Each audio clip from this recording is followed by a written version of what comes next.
मुसलमान जान चुका है अब अखिलेश यादव को कुछ नहीं देगा। मुसलमान ना तो वोट देगा ना तो सपोर्ट करेगा। ये जो लोकसभा चुनाव होगा ये आखिरी लोकसभा चुनाव होगा समाजवादी पार्टी के लिए। अखिलेश यादव के परिवार में अगर बच्चा पैदा होता है तो उससे ये सोचता है कौन सी सीट पर चुनाव लड़ाया जाएगा, राज्यसभा भेजा जाएगा, एमपी भेजा जाएगा। उन्होंने सिर्फ मुसलमानों को यूज किया है, इस्तेमाल कर रहे हैं। 2014 का दंगा उन्होंने करवाया जिससे आज हमारे और जाट भाइयों के बीच में इतनी बड़ी खाई। नमस्कार, स्वागत है आप सभी का हिंदुस्तान 24 पर और मैं आप सबके साथ विपिन चौधरी।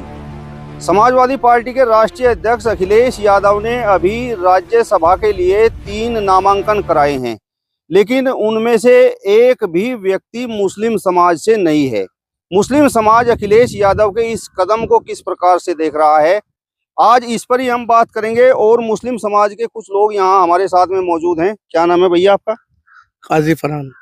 काजी फरहान जी, अभी अखिलेश यादव जी ने 3 लोगों का राज्यसभा के लिए नामांकन कराया है, एक भी मुस्लिम नहीं है, तो इस पर आपकी प्रतिक्रिया क्या है? मुस्लिम समाज क्या सोच रहा है?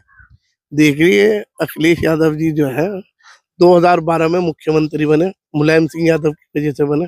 मुलायम सिंह यादव मुसलमानों के बड़े अच्छे से मुसलमानों की नब्ज को पकड़ते थे, उनके लिए काम भी करते थे, लेकिन अखिलेश यादव उस तरीके पे उस राह पर नहीं चल पाए, इसलिए आज वो सरकार से बाहर है। और रही राज्यसभा की बात, उन्होंने सिर्फ मुसलमानों को यूज किया है, इस्तेमाल कर रहे हैं। 2014 का दंगा उन्होंने करवाया जिससे आज हमारे और जाट भाइयों के बीच में इतनी बड़ी खाई पटने का काम हुआ। और बहुत मसूरी दंगा उन्होंने करवाया, डासना में उन्होंने करवाया। ये उन पर कलंक है।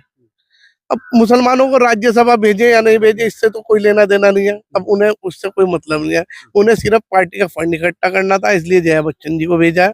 मुसलमान का सिर्फ वोट चाहिए और कुछ नहीं चाहिए। इसलिए आज वो धरातल पर आके इस कदर कमजोर हो गए हैं, उन्हें अब आगे जो लोकसभा चुनाव होगा उन्हें सीट भी मिलने की उम्मीद नहीं है। उन्होंने जो लोकसभा की प्रत्याशियों की जो लिस्ट जारी की है उसके अंदर सारे यादव है, डिम्पल यादव, अक्षय यादव और पता नहीं कौन कौन से यादव है। अब मैं आपको बात बताऊं, हमारे यहाँ अगर बच्चा पैदा होगा हम तो उसका नाम सोचते हैं कि हम उसका नाम क्या रखेंगे।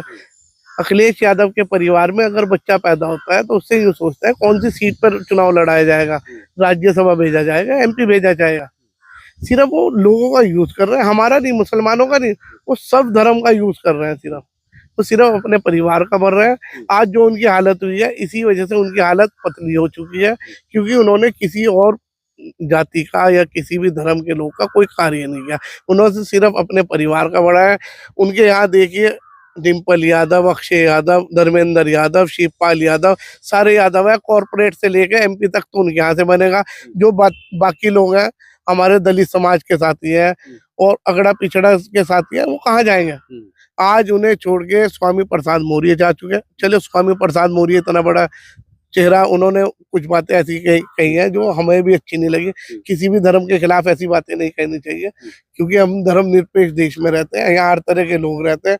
जिस तरह हर तरह का फूल गिरता है इस तरह हर धर्म के लोग रहते हैं हमारे यहाँ। यही बात अखिलेश यादव की, अखिलेश यादव चाह क्या रहे हैं? अखिलेश यादव सिर्फ अपनी पार्टी को फंड से मजबूत करना चाह रहे हैं। आप नहीं समझ रहे लोग, हमारे लोग पहले नहीं समझ रहे थे। सलीम इकबाल शेरवानी साहब 5 बार के सांसद, उन्होंने आज पार्टी को क्यों छोड़ा है? उन्हें राज्यसभा के मलाल लिया, राज्यसभा नहीं भेजा, उनकी जगह किसी और को भेज देते। बहुत सारे मुसलमान चेहरे हैं, चलो वो नए आए थे, किसी और को भेज देते। 2022 के चुनाव में उन्होंने इमरान मसूद साहब के साथ ऐसा करा। इमरान मसूद साहब का वोट तो लेना चाहा, उनकी वजह से यहाँ उनके 2-3 एमएलए जीत गए। वो 3 एमएलए मुजफ्फरनगर से जीता है उन्होंने, पतली से निकल गए, लेकिन उन्हें कुछ दिया नहीं। मुसलमान समझ चुका है, मुसलमान जान चुका है अब अखिलेश यादव को कुछ नहीं देगा। मुसलमान ना तो वोट देगा ना तो सपोर्ट करेगा। ये जो लोकसभा चुनाव होगा ये आखिरी लोकसभा चुनाव होगा समाजवादी पार्टी के लिए। समाजवादी पार्टी इस तरीके से बिखरा होगा, इस तरीके से खत्म होगी, क्योंकि हर धर्म का व्यक्ति समझ चुका है कि अखिलेश यादव उनके लिए कुछ नहीं कर सकता है। मुसलमान के लिए नहीं, मुसलमान के लिए तो कोई कुछ नहीं कर रहा है फिलहाल। समझ चुका है उनके लिए कोई कुछ नहीं कर, वो किसी धर्म के आदमी नहीं, वो सिर्फ अपने परिवार के लिए है। ये वो Akhilesh Yadav private limited company के लिए है वो। आप एक बात बताओ फरहान जी, कहा तो ये जाता है कि जो वर्तमान सरकार है ये मुस्लिमों को टारगेट कर रही है, और मुस्लिमों की आवाज उठाने वाला कौन है? अखिलेश यादव ही तो हैं, और कौन है?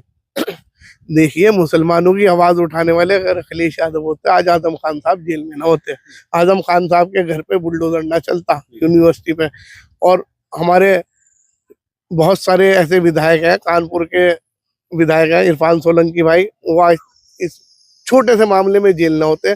बतेरे और भी है, शर्जील इस्लाम के पेट्रोल पंप पे वो न चलता बुलडोजर, अगर अखिलेश यादव आवाज उठाते हैं। अखिलेश यादव आवाज उठाते हैं सिर्फ अपने परिवार के लिए, शिवपाल के लिए, वो पता नहीं कौन कौन से, मैं तो उनके नाम भी भूल गया, इतने सारे उन्होंने फेरी दे रखी। सारे राज्यसभा पेंशन पे जीवित है, जो एमपी नहीं है वो पेंशन पे जी रहा है। हमारी भारत सरकार का जो पेंशन है वो अपने घर से किसी ना किसी को ऐसे वो भेज देता है कि उसका जीवन यापन फ्री में होता रहे, उसे कोई करने की जरूरत ही नहीं। आप तो इस तरीके से बात कर रहे हैं कि जैसे अखिलेश यादव की वजह से ही जिन मुस्लिमों का आपने जिक्र किया उनको भारतीय जनता पार्टी ने टारगेट किया। नहीं, मुसलमानों के पतन का कारण ही अखिलेश यादव है। अखिलेश यादव ऐसा माहौल क्रिएट कर रहा है जैसे मुसलमानों को पता नहीं क्या कर रहे हैं अपनी सरकार में। मुसलमानों को दिया कुछ नहीं दंगे के अलावा, और उन्हें उनका नाम ऊंचा कर दिया। इसलिए अखिलेश यादव मुसलमानों का जो आज पतन का कारण है लीडरशिप में, अखिलेश यादव है। इसलिए मेरा सभी लोगों से आह्वान है कि अखिलेश यादव को छोड़े और जहाँ जाना चाहे वहां जाए, अखिलेश यादव की तरफ ना जाए।